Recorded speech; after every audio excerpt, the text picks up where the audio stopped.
ज्ञान lovers YouTube channel पर आप सभी का स्वागत है। नमस्कार। आज हम जॉन गाल्सवर्दी के एक बहुत ही मशहूर नाटक जस्टिस पर गहराई से बात करेंगे। जी, ये 1910 का प्ले है, एक क्राइम ड्रामा। हाँ, और ये सिर्फ एक कहानी नहीं है, मतलब गाल्सवर्दी का एक मिशन था इसके पीछे। बिल्कुल, उस जमाने में जो ब्रिटिश जेलों के हालात थे और जो पूरा न्याय का सिस्टम था, उस पर सवाल उठाना था। तो चलिए इसके जरूरी फैक्ट्स, कैरेक्टर्स और पूरी कहानी को थोड़ा डिटेल में समझते हैं। जरूर। कहानी शुरू होती है एक लॉ फर्म से, जेम्स और वॉल्टर हाउ की फर्म। ओके। और वहाँ एक सीनियर क्लर्क है, राइट। Robert Coxon. काफी अनुभवी लगते हैं ना? हाँ, वो मैनेजिंग क्लर्क है और एक जूनियर क्लर्क है विलियम फॉल्डर। और यहीं एंट्री होती है रूथ हॉनीवेल की। वो फॉल्डर से मिलने आती है ना? जी, और वो काफी परेशान है। कॉक्सन थोड़े नियमों के पक्के हैं, जी। पर फिर भी वो उन्हें मिलने देते हैं। पता क्या चलता है फिर? क्यों परेशान है वो? पता चलता है कि रूथ शादीशुदा है, लेकिन अपने पति से बहुत तंग आ चुकी है। वो शराबी है और शायद हिंसक भी। ओहो। तो वो फॉल्डर के साथ भाग जाने का प्लान बना रही है। फॉल्डर भी तैयार है, वो उससे स्टेशन पर मिलने का वादा करता है। मतलब एक उम्मीद, एक नया जीवन शुरू करने की कोशिश। हाँ, एक तरह से। लेकिन यहीं से कहानी में ट्विस्ट आता है। कैसे? क्या होता है? फर्म के मालिक जेम्स और वॉल्टर, उन्हें हिसाब में एक गड़बड़ मिलती है। एक चेक के साथ छेड़छाड़ हुई है। छेड़छाड़ किस तरह की? एक चेक था 9 पाउंड का, उसे किसी ने बदलकर 90 पाउंड का बना दिया और उसी दिन कैश भी करा लिया। अच्छा, काफी बड़ी रकम हो गई ना उस जमाने के हिसाब से। बिल्कुल, और शक तुरंत फोल्डर पर जाता है। क्यों? मतलब और भी तो क्लर्क होंगे। दूसरा जूनियर क्लर्क डेविस उस दिन शहर से बाहर था, तो शक की सुई फोल्डर पर ही अटकती है। और फिर क्या सबूत मिलता है? बैंक का कैशियर फोल्डर की पहचान कर लेता है। बात साफ हो जाती है। तो फोल्डर पकड़ा जाता है? क्या कहता है वो? वो फौरन मान लेता है, कबूल कर लेता है कि हाँ उसी ने किया है। लेकिन क्यों? वजह क्या बताता है? वो कहता है कि उसने यह सब रूथ के लिए किया, उसकी मदद करने के लिए। वो मालिकों से दया की भीख मांगता है। यहाँ पर दोनों मालिकों का रवैया अलग अलग होता है शायद। हाँ बिल्कुल, वॉल्टर थोड़ा नरम है। वो शायद फोल्डर को एक और मौका देना चाहता है, उसकी मजबूरी समझता है। लेकिन जेम्स बहुत सख्त है, कानून के पक्के।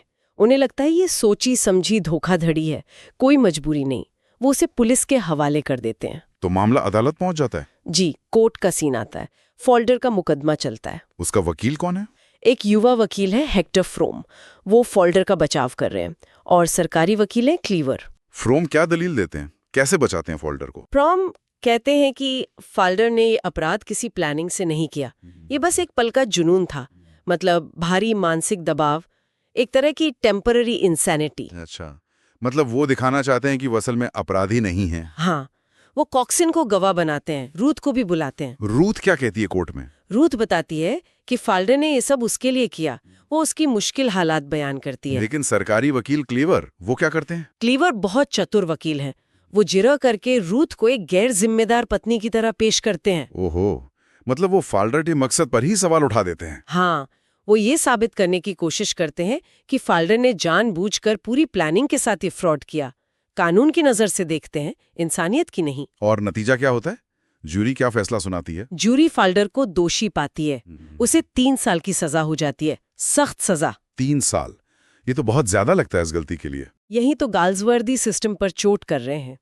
इसके बाद जेल का सीन आता है, जो बहुत अहम है। हाँ, सुना है जेल वाला हिस्सा काफी असरदार है। क्या होता है वहाँ? कॉक्सन, वो सीनियर क्लर्क, फोल्डर से मिलने जेल जाता है और देखता है कि फोल्डर को एकांत कारावास में रखा गया है, सॉलिटरी कन्फाइनमेंट। एकांत कारावास, वो तो बहुत भयानक होता होगा। जी, नाटक दिखाता है कि जेल की सख्ती, खासकर एकांत कारावास, इंसान के दिमाग पर कितना बुरा असर डालती है, उसे तोड़ देती है। गाल्सवर्दी इसी क्रूरता को उजागर करना चाहते थे। सही का, वो सुधारने की जगह शायद तोड़ने वाली सजा थी। बिल्कुल। फिर कुछ समय बाद फोल्डर को रिहा किया जाता है, लेकिन शर्त पर। क्या शर्त? कि उसे नियमित रूप से आकर रिपोर्ट करना होगा, अपनी हाजिरी देनी होगी। वो बाहर आता है, दुनिया तो बदल गई होगी उसके लिए। रूथ का क्या होता है? रूथ बहुत कोशिश करती है। वो जेम्स और वॉल्टर के पास जाती है, फोल्डर को दोबारा नौकरी पर रखने की मिन्नत करती है। और वो ये भी बताती है ना, कि उसकी अपनी हालत भी बहुत खराब हो गई है। हाँ, ये बहुत दुखद हिस्सा है। वो बताती है कि फोल्डर के जेल जाने के बाद बच्चों को पालने के लिए उसे मजबूरी में किसी और आदमी के साथ रहना पड़ रहा है। समाज का दबाव और मजबूरी, क्या जेम्स और वॉल्टर मानते हैं? जेम्स कहते हैं कि ठीक है, अगर फाल्डर अपना अतीत भूल कर काम कर सके तो रख लेंगे, पर एक झिझक तो रहती ही है। और फोल्डर? उसे जब रूथ के बारे में पता चलता है? उसे बहुत बड़ा झटका लगता है। दोनों मिलते हैं, अकेले में बात करते हैं, शायद कोई रास्ता निकालने की सोच रहे होते हैं। लेकिन तभी कुछ और हो जाता है। हाँ, तभी एक डिटेक्टिव आ जाता है फाल्डर को गिरफ्तार करने। गिरफ्तार करने? क्यों? क्योंकि उसने वो शर्त तोड़ दी थी। उसने नियमित रूप से रिपोर्ट नहीं किया था। ओहो, मतलब कानून फिर से उसके पीछे पड़ गया। जी। जेम्स, वॉल्टर, कॉक्सन सब उसे बचाने की, छिपाने की कोशिश करते हैं। पर डिटेक्टिव उसे ढूंढ लेता है। हाँ, वो उसे ढूंढ लेता है। फोल्डर शायद फिर से जेल जाने के डर से या पूरी तरह नाउम्मीद होकर भागने की कोशिश करता है और वो ऑफिस की खिड़की से कूद जाता है। उसकी मौत हो जाती है। क्या वो आत्महत्या कर लेता है? हाँ, और यहीं पर नाटक खत्म हो जाता है। एक बहुत ही दुखद अंत। सच में ये दिखाता है कि कैसे एक गलती और फिर सिस्टम की सख्ती एक इंसान को पूरी तरह खत्म कर सकती है। बिल्कुल। गाल्सवर्दी का सवाल यही था कि क्या कानून हमेशा न्याय करता है या कभी-कभी उसकी प्रक्रिया ही अन्याय बन जाती है? ये सोचने वाली बात है। क्या हमारा सिस्टम लोगों को सुधारने का मौका देता है या उन्हें ऐसी निराशा में धकेल देता है जहां से वापसी मुश्किल हो? ये सवाल आज भी उतना ही जरूरी है। सही कहा। उम्मीद है आपको जस्टिस नाटक का ये विश्लेषण, ये पूरी कहानी पसंद आई होगी। हमें कमेंट्स में जरूर बताएं कि आप इस नाटक के बारे में क्या सोचते हैं। और अगर आपको ये वीडियो अच्छा लगा तो प्लीज इसे लाइक करें और ज्ञान लवर्स चैनल को सब्सक्राइब करना ना भूलें। देखने के लिए धन्यवाद। धन्यवाद।